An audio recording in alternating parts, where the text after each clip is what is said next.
to write the other recognition. Yeah, small changes are possible, but small ones. Does it increase render times? No, it's just It just separates the diagrams. Are they instances? Are they instances of each one? What do you mean? No, these are five slides that I added to one of them. For five. You can either add one light to a render element, or you can just pick several lights, and there will be all of the lights. Oh, you actually pick the lights? Yeah. Oh, okay, right.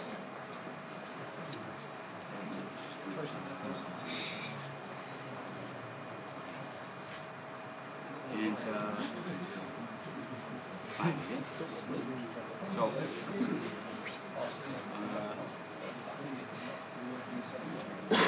what I have in this scene, I have a Vray sun.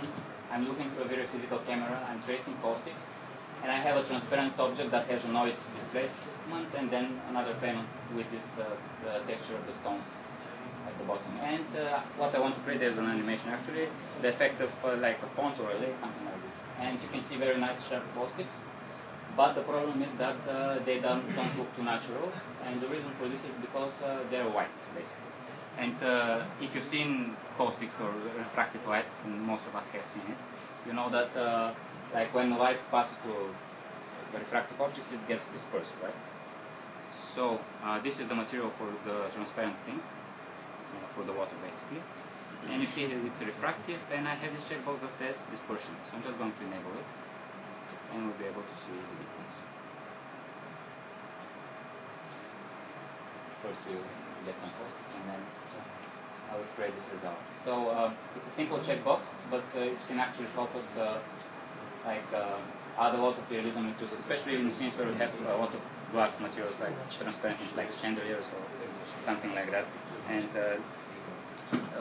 basically it's not real wavelength dispersion like in real physics, but it creates the physical light as result with the default values. Because on the side you have this ABI, which is basically allowing me to control the strength of the dispersion, and as I decrease this parameter, I get more dispersion, more visible, it gets wider. But I have a better scene to show this one.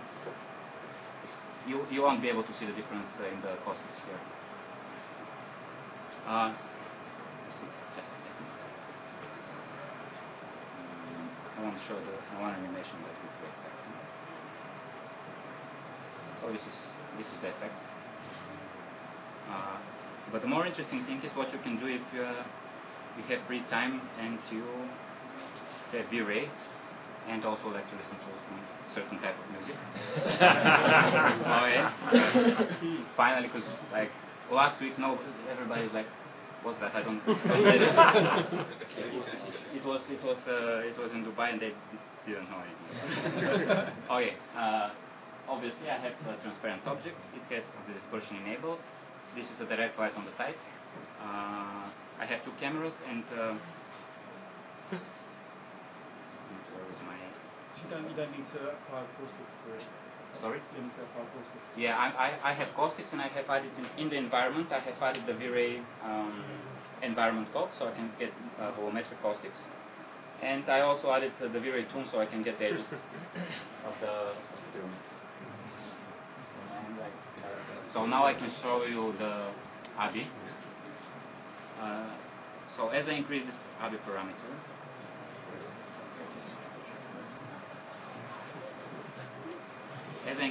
I'm actually making the dispersion narrower. So it's the connection is inverse. It's not a multiplier. It's an inverse multiplier.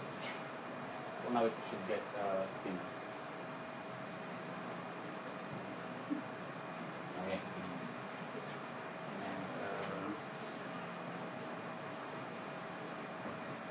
Let me show you the animation.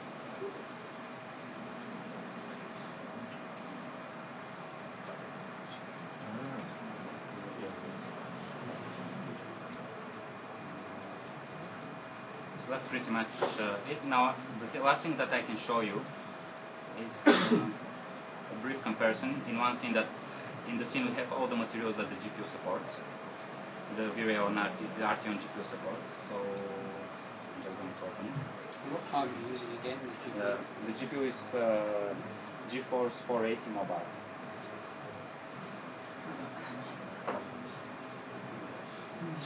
The only time I'm not capable with this machine is when I have to get it to airport security.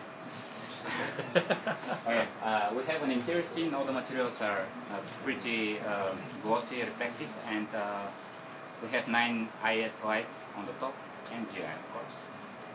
And I'm just going to render it, and here on the right we'll be able to see sort of a kind of a measurement for the speed at which we are rendering.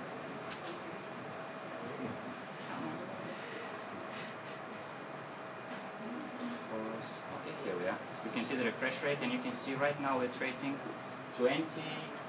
Well, it's not very visible. I'll tell you. It's 20.7 kpats per second, which means 20,000 rays we're tracing for each second. And you can see the refresh rate is not that good. This is on 8 i7s, 3.3 GHz with hyperthread. Okay, so I'm going to switch to OpenCL.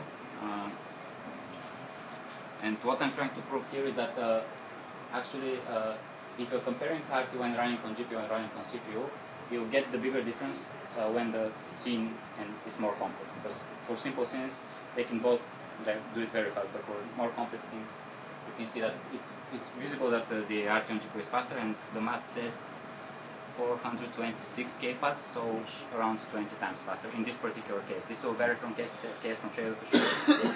As I told you, the main advantage of RT on GPU is that it's much faster. The main disadvantage is that the OpenCL language is not mature yet, so we'll get it there, but right now we have the biggest issue is that we don't support the blank material basically, and that's kind of not so good. So this is what I wanted to tell you. If you have questions, I'll be happy to answer those. What material do you Blank material. About the Vray displacement, does it work from sub-objects if I select just part of the face? Will it subdivide only the part, and then can I apply modifiers above it? I'm not sure if you can apply modifiers above it, but you can, whatever you apply to it, you subdivide on it. So. We're not tied to Vray. I think what might be a good idea is Jimmy's done 40 minutes, and because the room is that busy, I think we'll call it there. But you're here for another hour or two, right? Mm-hmm. So if you've got a question, come up and speak to Jimmy. Now, tonight was really busy, so it has been a bit different, and I did ask Jimmy to race through that. So like I said, if there's anything you want him to go over, he's here for an hour or two. I want to say thank you to all the people stuck at the back. I'm sorry if it wasn't a perfectly enjoyable experience. You'll come here much earlier next month, I know. Now, next month, it's not going to be here. It's going to be at Hayes Davison's offices. And I think Neil Hazard, who is the viewport guru, he writes all the viewport stuff for Max. He's coming along, and I think maybe Zap, who's the mental ray guy, I'm trying to get him to come along as well. So I think Hayes Davison, they might share a bit of work. It would be rude not to. But if you have some work, even if you're like a competing architectural visualization firm, they're completely up for you to bring some work. And I'm looking for some short presentations. I think it's going to be really fun. So thanks a lot for coming. I hope you enjoyed it, and stick around, chat to everyone else, and come and find Jimmy if you've got some questions. Thanks.